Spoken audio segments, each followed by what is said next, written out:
मुंशी प्रेमचंद की कहानी। इसका शीर्षक है कौशल। पंडित बलराम से उसकी पत्नी काफी समय से एक हार मांग रही थी। हर बार पंडित उनकी बात को टाल देते थे। वो कभी अपनी पत्नी से यह नहीं कह पाते थे कि उनके पास हार खरीदने के लिए पैसे नहीं है। वो हमेशा कहते, घर में हार रखने से चोरी हो जाता है। ऊपर से जौहरी हर बार दाम बढ़ाकर बताता है। इन गहनों को खरीदने से किसी तरह का फायदा नहीं, बस कुछ देर के लिए सजने संवरने हैं।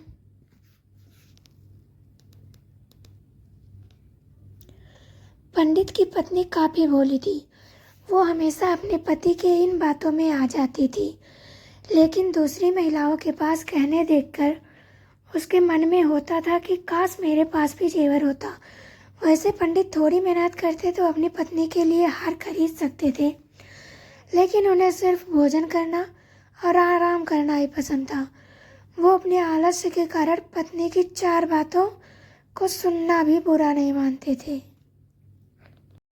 एक दिन बच्चों को पढ़ाकर पंडित घर लौटे तो देखा कि उनकी पत्नी के गले में वही हार है जिसकी मांग वो लंबे समय से कर रही थी। हार देखते ही उन्होंने पूछा, अरे इतना सुंदर हार तुम्हारे गले में कैसे आया? पत्नी ने जवाब में कहा कि ये पड़ोस में रहने वाली महिला का है। मैं उससे मिलने गई थी आज। उसने जब मुझे ये हार दिखाया तो मैं इसे पहन कर आ गई ताकि तुम इसे देख लो। मुझे बस ऐसा ही एक हार चाहिए। पंडित बोले, पगली, तुम किसी दूसरे का इतना महंगा हार लेकर आ गई हो। अगर चोरी हो गया तो यह बनवाना ही पड़ेगा और बदनामी होगी, जो वो ऊपर से। पंडित की पत्नी कुछ सुनने को तैयार नहीं थी।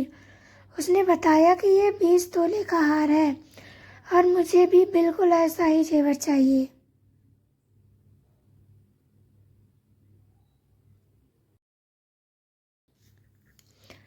पत्नी की जिद सुनकर पंडित को घबराहट होने लगी। तभी पत्नी बोल पड़ी, जब सारी महिलाएं ऐसे हार पहनती हैं तो मैं आखिर क्यों ना पहन सकती। गुस्से में पंडित बोल पड़े, सब लोग कुएं में कूदेंगे तो क्या तुम भी कूद जाओगी? ऐसा नहीं होता है कि जो दूसरे करे उसे हम भी करें। फिर पंडित ने दिमाग लगाकर अपनी पत्नी को बताया कि देखो, इस हार की कीमत आने वाले समय में घट जाएगी। अगर आज इसे मैंने 1000 में लिया तो साल बाद यह 600 रुपये का हो जाएगा और फिर 5 साल में इसकी कीमत सिर्फ 300 ही रहेगी। यह काफ़ी बड़ा नुकसान है। इसे सहकर मैं हार नहीं खरीद सकता। तुम जल्दी से इस हार को वापस कर दो। इतना कहकर पंडित घर से बाहर चला गया। पत्नी ने कहा कि मैं डर के मारे उठ नहीं पा रही। तभी बाहर से कुछ लोग आ गए। उन्होंने पंडित से पूछा, क्या हुआ, घर में चोरी हो गई क्या? पंडित की पत्नी माया बोली, नहीं, वो ऊपर छत से नीचे की ओर कूदा था और फिर हमारे बिस्तर के पास से तेजी से आगे भाग गया। मैंने उसकी परछाई देखी थी। तभी माया ने अपने हाथ गर्दन पे फिराया तो उसे पता चला कि पड़ोसन का वो हार उसके गले से गायब है।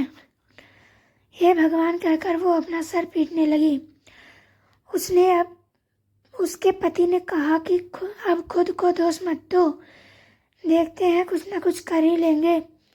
पड़ोसी से कह देंगे कि जल्दी उनका हार मिल जाएगा। इतना कहने के बाद पंडित सोचने लगा कि आखिर ऐसा क्या करे कि उस हार की कीमत का पैसा जुट जाए। उसके बाद पंडित ने अपने ज्ञान से धन कमाना शुरू कर दिया। पंडित को उस हार की रकम चुकाने की इतनी चिंता थी कि उन्होंने दिन में सोना तक छोड़ दिया था। बच्चों को पाठशाला में पढ़ाने के बाद श्रीमद् भगवत की कथा करते और फिर लोगों की कुंडलियाँ सब देखते। इतना करते करते देर रात तक जागते और फिर सुबह पाठशाला में बच्चों को पढ़ाने के लिए चले जाते हैं। इस तरह दिन रात एक एक करके उन्होंने 6 महीने तक किसी तरह से उस हार की रकम जीतना पैसा कमा लिया। जैसे ही हार की रकम पूरी हुई, पंडित ठीक वैसे ही जेवर खरीद कर ले आए और अपनी पत्नी के सामने रख दिया। पंडित की पत्नी माया पहले तो हार देखकर बहुत खुश हुई। फिर उसने पंडित से पूछा कि आप गुस्से में दे रहे हैं क्या ये हार? जवाब में पंडित ने पूछा, गुस्से और नाराजगी जैसी क्या बात है? उसका हार हमारे घर से गायब हुआ था, तो उधार तो चुकाना ही होगा ना।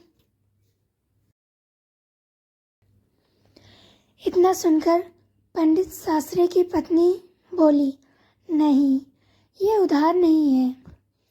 पंडित ने कहा, चलो उधार ना सही, बदला तो है ना, जाओ उसे ये दे आओ। उसकी पत्नी बोली, नहीं, ये बदला भी नहीं है। गुस्से में पंडित ने पूछा, अब तुम ही बता दो कि क्या है ये। पत्नी माया ने कहा कि यह आपकी तरफ से मुझे दिया गया तोहफा और निशानी है। उस रात हार चोरी नहीं हुआ था, मैंने तो बस ऐसे ही शोर मचा दिया था। हैरान होते हुए पंडित ने सवाल किया, सही में? माया ने कहा, हाँ, सच में। पंडित ने फिर सवाल पूछा, तो तू मेरा कौशल देखना चाहती थी? जैसे ही पत्नी ने जवाब हाँ में दिया, पंडित बोले, तुम्हें कोई अंदाजा नहीं है कि इस कौशल के लिए मुझे क्या सब मूल्य चुकाना पड़ा है। पत्नी ने मासूमियत से पूछा, 600 से भी ज़्यादा क्या? पंडित ने भारी मन से कहा, हाँ, बहुत ऊपर। इस कौशल के लिए मुझे अपनी स्वतंत्रता तक को कुर्बान करना पड़ा। कहानी से सीख। आलस्य में इंसान कई बार अपनों की इच्छा पूरी नहीं करता, लेकिन जब उस पर जिम्मेदारी का भार पड़ता है तो वो उसे किसी भी तरीके से पूरा कर लेता है।